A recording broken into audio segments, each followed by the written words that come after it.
During a three-day journey to Asia, U.S. President Barack Obama is slated to make some groundbreaking visits. MSNBC's Rachel Maddow explains. No sitting U.S. president has ever visited the nation of Cambodia before. No sitting U.S. president has ever visited Burma either.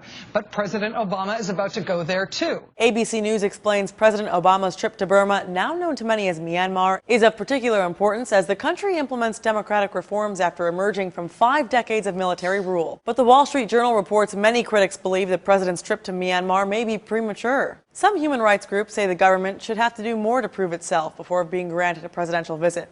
They cite the ethnic violence raging against minority Muslims, the continued imprisonment of political opponents, and a constitution that reserves 25% of parliamentary seats for members of the military. President Obama defended the decision at a press conference in Thailand Sunday, stating his historic trip to Myanmar is not an endorsement of the country's reformist government, but rather an acknowledgement that there is a process underway inside that country that even a year and a half, 2 years ago, nobody foresaw. A blogger for the Global Post explains Burmese officials hope the governmental reforms and President Obama's landmark visit will open the door for U.S. aid to the country. They want to believe the changes, particularly the democratic reform and the investment dollars it may bring, is all real. But they've also been burned too many times. A businessman I've known for nearly a decade says he's still 50-50 on whether this is all real and will work. Obama will make the historic trip Monday, where he will deliver a speech to the nation as well as meet the new opposition party leader. For Newsy, I'm Candace Aviles. Multiple sources, The Real Story.